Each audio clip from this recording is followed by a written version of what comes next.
எப்படி நமக்கெல்லாம் கோடை விடுமுறை, கோடைனாலே விடுமுறை அப்படின்ற ஒரு குதூகலம் இருக்கோ, சம்மருக்கே உரித்தான சில ஸ்பெசிஃபிக் ஹெல்த் இஷ்யூஸும் இருக்க தான் செய்யுது.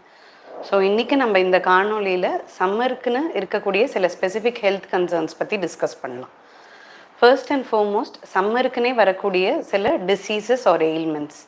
இதில் டாப் மோஸ்டில் இருக்கிறது டீஹைட்ரேஷன், அதாவது நம்ம நீரிழிவுன்னு சொல்லக்கூடிய டீஹைட்ரேஷன். இதோட எக்ஸ்ட்ரீம் ஃபார்ம்ஸாக தான் நம்ம ஹீட் ஸ்ட்ரோக், ஹீட் எக்ஸாஷன் அதெல்லாமும் வி கம் அக்ராஸ்.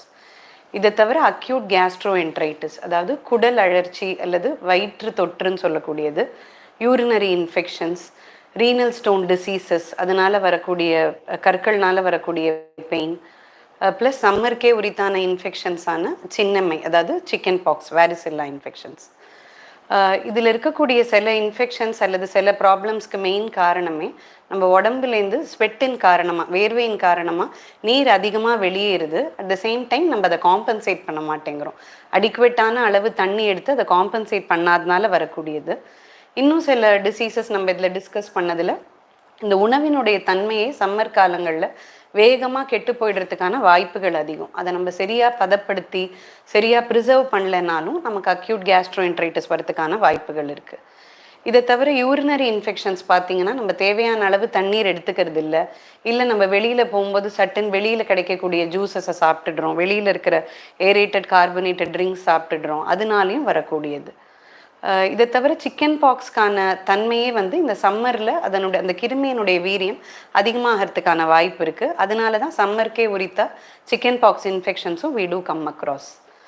சம்மரை பொறுத்தளவில் இன்னொரு மேஜர் டவுட் எல்லாருக்கும் இருக்கக்கூடியது என்னென்னா, எந்த ஃபுட் ஆர் ட்ரிங்க்ஸ் சாப்பிட்லாம், எது சாப்பிடக்கூடாதுங்கிறது. நம்ம சீதோஷ்ண நிலையே எப்படி அமைக்கப்பட்டிருக்குன்னா, சம்மருக்குன்னே கிடைக்கக்கூடிய seasonal fruits are very good to be taken during this time. அதெல்லாமே நல்ல high in water content, high rich in fibre content தான். பெஸ்ட் ஃபுட்ஸ் ஃபார் சம்மர் அப்படின்னு பார்த்தீங்கன்னா, நமக்கு ரொம்ப எளிதில் கிடைக்கக்கூடிய வாட்டர் மெலன், தர்பூசணி, வெள்ளரிக்காய், மஸ்க் மெலன், முலாம்பழம் மாதிரியான வகைகள், அதெல்லாம் overall best foods for summer. இதை தவிர பெஸ்ட் ட்ரிங்க்குன்னு பார்த்தீங்கன்னா டெஃபினட்டாக நீரே நமக்கு நீரே அமுதம் நம்ம சொல்லுவோம். Water is the elixir of life. So நீரை கரெக்டாக தேவையான அளவு எடுத்தாலே அதை போல் ஒரு சிறந்த ட்ரிங்க் சம்மருக்கு கிடையாது. இதை தவிர மற்ற ட்ரிங்க்ஸ் பார்த்திங்கன்னா நீர்மோர், அதை நம்ம ஈஸியாக வீட்டில் பண்ணக்கூடியது தான். Butter milk is also an excellent source to maintain your hydration in summer. இதை தவிர பண்ணக்கூடிய ஃப்ரெஷ் ஜூஸஸ், அதாவது பழச்சாறுகளில் நம்ம ஃப்ரெஷ்ஷாக வீட்டிலேருந்து பண்ணக்கூடிய ஜூஸஸும் will help us stay hydrated. Lemonade மாதிரியான லெமன் ஜூஸ் எஸ்பெஷலி, அதெல்லாம் rich in electrolytes as well. இதை தவிர லஸ்ஸி, ஆம்பன்னா, அது மாதிரியான சில ட்ரிங்க்ஸும் will help us stay hydrated during summer. But எதை தவிர்க்கணும்? டெஃபினெட்லி ரொம்ப heavy spicy food will impede our digestion in summer. So ரொம்ப ஆயிலி, ஸ்பைசி, ரொம்ப ஹெவியாக இருக்கிற ஃபுட்டை கண்டிப்பாக தவிர்க்கணும். ஜங்க் ஃபுட்ஸ், ரோட் சைட் ஃபுட்ஸை டெஃபினட்டாக தவிர்க்கணும். ஏன்னா இந்த ரோட் சைட் ஃபுட்ஸில் நான் முன்னவே சொன்ன மாதிரி அந்த ஃபுட்டு வேகமாக கெட்டு போகிற தன்மை சம்மரில் இன்னும் ஆம்ப்ளிஃபை ஆகுது. ஸோ அதனால் அதை நம்ம தவிர்க்க வேண்டியது அவசியம். இன்னொரு மெயின் டவுட் எல்லாருக்கும் இருக்கக்கூடியது என்னென்னா, எவ்வளோ வாட்டர் குடிக்கணும், வாட்டருக்குன்னு ஒரு அளவு இருக்கா அப்படிங்கிறது. ஆவரேஜாக பார்த்தீங்கன்னா ஒரு அடல்ட்டுக்கு, ஒரு 70 கிலோ இருக்கக்கூடிய அடல்ட்டுக்கு நாள் ஒன்றுக்கு 2.5-3 லிட்டர் தண்ணி அவசியம். பட் இது ஒரு ஃபிக்ஸட் நம்பர்லாம் கிடையாது. நம்ம உடம்பினுடைய வெயிட், நம்மளோட ஆக்டிவிட்டி, அதாவது அந்த நாளுக்குன்னு நம்ம நம்மளுக்கு இருக்கக்கூடிய ஒரு ஆக்டிவிட்டி லெவல்ஸ், ப்ளஸ் அன்னையினுடைய அந்த தினத்தோட கிளைமேட்டிக் சேஞ்சஸ், இது எல்லாத்தையும் பொறுத்து தான் நம்ம வாட்டர் கண்டென்ட்டை நம்ம கூடவோ குறைக்கவோ வேண்டியிருக்கோம். But on an average definitely 2.5 liters of water will help you to prevent dehydration during summer. ஃபுட்டை பொறுத்த வரைக்கும் இன்னொரு மேஜர் ஃபேவரட் ஃப்ரூட் எல்லாருக்கும், the king of fruits, mangoes. அது சம்மரில் தான் கிடைக்கும், summer fruit. And definitely it is very rich in carbohydrate, it is rich in plenty of vitamins and minerals and fibre content also.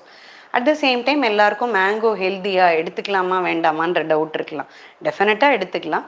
But few trips to consume mangoes would be, அது ஒரு reliable சோர்ஸ்லேருந்து வாங்குங்க. நீங்கள் யார்கிட்ட ரெகுலராக வாங்குறீங்களோ, ஆத்தென்டிக்காக இருக்கோ, கண்டிப்பாக அங்கேருந்து வாங்குங்க. வாங்கின எல்லா மேங்கோஸையுமே டெஃபினெட்லி ரன்னிங் வாட்டரில் வாஷ் பண்ணுங்கள். ஏன்னா even if it is process through chemicals, ஒரு ப்ராப்பர் ரன்னிங் வாட்டரில் நீங்கள் ஒரு 5 minutes வாஷ் பண்ணிட்டீங்கனாலே most of the chemicals get washed away. Vegetable solution use பண்ணாலும் சரி, இல்லைனாலும் running water is a good way to remove all chemicals from the skin of mangoes. இதை தவிர மேங்கோஸ் ஒரு 5 minutes தண்ணியில் ஊற வச்சுட்டு then you are good to enjoy your delicious fruit. இன்னொன்று என்னென்னா, நம்ம கட் பண்ணும்போது அந்த போர்ஷனை ஃபுல்லாக ஒரு நாளுக்குள்ளே தீத்துறது பெட்டர். அதை கட் பண்ணி ஃப்ரிட்ஜில் வைக்கிறது இல்லை எக்ஸ்போஸ்டாக மற்ற ஃப்ளைஸ்க்கு இரையாக்குறது is not a good idea. So cut பண்ண ஃப்ரூட்ஸை அந்த நாளையோட எண்டுக்குள்ளே வீட்டில் இருக்கிற ஃபேமிலி மெம்பர்ஸ் ஷேர் பண்ணி கன்சியூம் பண்ண ட்ரை பண்ணுங்கள். டெஃபினெட்லி இதை சில்ட்ரனுக்கு கொடுக்கலாம், provided you wash it appropriately. And moderation is the key. ஃபுட்டை பொறுத்த வரைக்குமே நம்ம ட்ரிங்க்ஸாக இருந்தாலும் சரி, ஃபுட்டாக இருந்தாலும் சரி, even if it is the best food, நமக்கு என்ன தெரியும்னா அளவுக்கு மிஞ்சினால் அமிர்தமும் நஞ்சாகும். அதனால மாடரேஷன் இஸ் த கீ. அது தகுந்த மாதிரி தாராளமாக எடுத்துக்கலாம். Diabetics, yes of course you have to be cautious. ஏன்னா mango is a high glycemic index food. அதாவது நிறைய சர்க்கரை தன்மையை அதிகம் பண்ணக்கூடிய தன்மை அதுக்கு இருக்குது. ஸோ டெஃபினெட்லி நீரிழிவு நோயில் பாதிக்கப்பட்டவங்க diabetic people should avoid mangoes. என்னைக்காவது ஒரு நாள் எடுத்துக்கிறது is okay, but definitely it's high in glycemic index.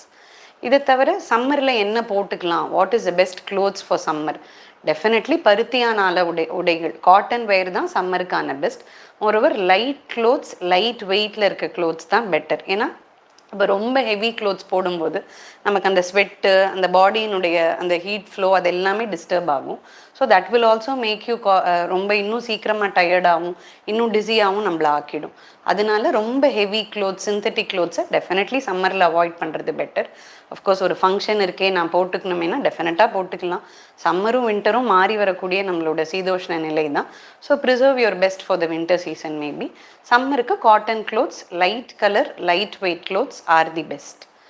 இன்னொரு காமன் கன்சர்ன் எல்லாருக்கும் சம்மரில் இருக்கிறது is about usage of sunscreens. In fact சம்மரில் வரக்கூடிய இன்னொரு major issue skin related issues like sweat dermatitis. சில பேருக்கு அந்த ஸ்வெட் அதிகமாகிறதுனால அந்த ஹேர் ஃபாலிக்கிள்ஸில் இன்ஃபெக்ஷன் வந்து ஒரு விதமான ஃபாலிகுலைட்டிஸ் வரலாம், சன் பேர்ன்ஸ் வரலாம். ஸோ இதுலேருந்து நம்மளை எப்படி காத்துக்கிறது அப்படின்னு பார்த்தீங்கன்னா டெஃபினட்டாக சன்ஸ்க்ரீன் அவசியம். சன்ஸ்க்ரீன்ஸை பார்த்தீங்கன்னா இப்போ மார்க்கெட்டில் there are plenty of sunscreens. How to choose a best சன்ஸ்க்ரீன்னா, so you have to go by the sun protection factor. சன்ஸ்க்ரீனில் பார்த்தீங்கனாலே எழுதியிருக்கும் எஸ்பிஎஃப்னு போட்டிருக்கும். அந்த எஸ்பிஎஃப்ங்கிறது என்னென்னா how for the sunscreen is efficient in protecting your skin from sunburns. So அந்த SPF பார்த்து சூஸ் பண்ணுறது better. On an average we would say that at least an SPF of 15 is decent, but 30 would be better. So choose a sunscreen which has an SPF of 30. இன்னொன்று அது ஒரு broad spectrum சன்ஸ்க்ரீனாக இருக்கணும். Broad ஸ்பெக்ட்ரம்னா especially ultra violet B radiation plus A ரேடியேஷன்லேருந்தும் நம்ம ஸ்கின்னை protect பண்ணணும். And when it come to sunscreens, best sunscreen choose பண்ணியாச்சு. How to I go about with it அப்படின்னு கேட்டிங்கன்னா, நீங்கள் வெயிலில் போகிறதுக்கு டெஃபினெட்லி ஒரு 20 to 30 மினிட்ஸ்க்கு முன்னாடி அப்ளை பண்ண வேண்டியிருக்கும். நீங்கள் just when you step out sunscreen போட்டால் it's not going to be effective. You will have to give it time to act on your skin. So apply it at least 20 to 30 minutes before you step out in the sun. And எங்கெல்லாம் apply பண்ணணும் அப்படின்னா all the exposed parts of your body, especially depending on the clothes that you wear. நீங்கள் ஒரு short sleeve போடுறீங்க, long sleeve போடுறீங்கன்னா உங்கள் ஹேண்ட்ஸில், especially உங்கள் ஃபேஸில், நெக்கில், back of your neck expose ஆக போகிற ஏரியாஸில், and depending on your dress உங்கள் லெக்ஸ்லையும். So basically exposed areas of the ஸ்கின்னில் இதை அப்ளை பண்ண வேண்டியிருக்கும். You have to liberally apply it. இது வந்து ஒரு சீரம் மாதிரி ஒரு ட்ராப்பாக போட்டால் it's not going to give you protection. So apply it liberally. And in fact ideally நீங்கள் ஒரு 2 to 3 hours, இப்போ உங்களோட ஒர்க் பேட்டர்ன் இன்னைக்கு ஃபுல் டே சன்னில் இருக்க போகுது அப்படின்னா, to get maximum protection out of your sunscreen definitely நீங்கள் அதை ஒரு once every 2 to 3 hours apply பண்ண வேண்டியது இருக்கும். And what is the best time to go out அப்படின்னு பார்த்தா definitely between 10 to 2 you will have to avoid. அந்த வெப்பத்தினுடைய தாக்கத்தை அவாய்ட் பண்ணணும், டீஹைட்ரேட் ஆகக்கூடாது, ஹீட் ஸ்ட்ரோக், ஹீட் எக்ஸாஷன்லேருந்து நான் என்ன தற்காத்துக்கணும்னா டெஃபினெட்லி 10 to 2 வெளியில் போகாதீங்க. அண்ட் ஒன் மோர் கொஸ்டின், வெயில் அதிகமாக இருக்கே, நான் வாக்கிங்கை இப்போ விட்டுடலாமா, shall I put a pause பட்டன்னா டெஃபினெட்லி நாட். அவசியம் இல்லை. வெயிலும் மழையும் மாறி மாறி வரதான் போகுது, அதுக்காக நீங்கள் அதை ஸ்டாப் பண்ணோங்கிறது இல்லை. Definitely if you are motivated to walk and which you must டெஃபினட்டாக வாக் பண்ணுங்கள். But choose your timings wisely. காலையில் 7 மணிக்கு முன்னாடியும் சாயந்தரம் 6 மணிக்கு அப்புறமும் உங்கள் வாக்கிங்கை வச்சுக்கிறது will be a safe decision. ஏன்னா அந்த டைமில் தான் வெப்பத்தோட தாக்கம் கம்மியாக இருக்க போகுது. அண்ட் இன்னொரு முக்கியமான விஷயம், when prior to your walking hydrate பண்ணிக்கோங்க, தண்ணி குடிச்சுக்கோங்க. In between your walking also short breaks எடுத்துக்கோங்க, ஹைட்ரேட் பண்ணிக்கோங்க, தண்ணி குடிங்க. ஆஃப்டர் யுவர் வாக்கிங் ஆல்சோ நல்ல ஒரு ஃபேன் கீழே உட்காந்து தண்ணி எடுத்துக்கோங்க. ஸோ ஹைட்ரேட் பண்ணி வாக்கிங் போகிறது தான் வைசர் சாய்ஸாக இருக்கும். அண்ட் நீங்கள் வாக்கிங் போகும்போதும் கொஞ்சம் முடிஞ்ச வரைக்கும் நிழல் பாதைகளில் நடக்கிறதுக்கு முயற்சி பண்ணுங்கள். ஏன்னா என் டாக்டர் வாக்கிங் போக சொல்லியிருக்காங்க அப்படின்னு உச்சி வெயிலில் போக வேண்டிய அவசியம் கிடையாது. உங்கள் டைமிங்ஸை சூஸ் பண்ணிக்கோங்க. அப்போ நீங்கள் போட்டுக்கிற க்ளோத்ஸை பார்த்துக்கோங்க, தண்ணி எடுத்துகிட்டு போங்க. அண்ட் தண்ணியை பொறுத்த வரைக்கும் do not hesitate to carry ஒரு வாட்டர் பாட்டில். நம்ம எல்லாருமே ஸ்கூல் காலேஜில் கண்டிப்பாக லஞ்ச் பாக்ஸ் வாட்டர் பாட்டில் தூக்கிட்டு போயிருக்கோம், அதுக்கு நம்ம ஹெசிடேட் பண்ணதில்லை. But somehow when we go to work or when we go out for something, நம்ம எல்லாத்துக்குமே அந்த தண்ணி பாட்டிலில் தூக்கிட்டு போகணுமான்ற ஒரு ஹெசிடேஷன் வந்துடுது. அதனால என்ன ஆகிடுது, ஒன்று நம்ம தண்ணி எடுத்துக்க மாட்டேங்கிறோம், டீஹைட்ரேட் ஆகிடுறோம். இல்லைன்னா டக்குன்னு கிடைக்கக்கூடிய கூலாக இருக்கக்கூடிய ஏரேட்டட் கார்பனேட்டட் ட்ரிங்க்ஸை குடிச்சிடுறோம். அது நமக்கு அந்த நேரத்துக்கு வேணால் சில்லுன்னு ஒரு இதுவாக இருக்கலாமே தவிர it is going to cause more dehydration. So do not hesitate to carry your own sweet water bottle wherever you go. That is a main thing that I would like to stress. இன்னொன்று என்னென்னா, what about people who have comorbid conditions during summer. அதாவது diabetics, நீரிழிவு நோயால் பாதிக்கப்பட்டவங்க, உயர் ரத்த அழுத்தம்னால பாதிக்கப்பட்டவங்க, இருதய நோய் போன்ற பிரச்சனை இருக்கிறவங்க, அவங்க எப்படி சம்மரை எதிர்கொள்ளணும் அப்படின்னா, in summer definitely blood pressure கொஞ்சம் லோவாக போகிறதுக்கு வாய்ப்பு இருக்குது. Depending on the amount of sweat that you bring out, depending on your physical activity for the day, definitely கொஞ்சம் எல்லாருக்குமே பிளட் ப்ரெஷர் குறையிறதுக்கான வாய்ப்பு இருக்குது. So hypertensives definitely you can go slightly low on your blood pressure medication, but do this in consultation with your physician. அதே மாதிரி டயபெட்டிக்ஸ்க்கும், நீரிழிவு நோயால் பாதிக்கப்பட்டவங்களுக்கும், depending on the level of your activity, அன்னைக்கு நாளில் நீங்கள் என்ன எடுத்துக்கிட்டீங்க, எப்படி ஸ்வெட் ஆனதுங்கிறத பொறுத்து உங்களோட சுகர் லெவல்ஸும் கம்மியாகிறதுக்கான ஒரு வாய்ப்பு இருக்குது. So you may go slightly low on your insulin and உங்களோட routine diabetic medications, provided you take this decision in consultation with your physician. அதே மாதிரி ஹார்ட் டிசீஸ் உள்ளவங்களுக்கும் இந்த எக்ஸாஷன், இந்த டீஹைட்ரேஷன் அதனால வரக்கூடிய பாதிப்பு டெஃபினெட்லி கொஞ்சம் ஹையராக இருக்குது. So accordingly when you work out you will have to be careful. ரொம்ப அன்டியூ எக்ஸர்ஷன் சம்மரில் கூடாது. Even your physical activity have to be in moderation.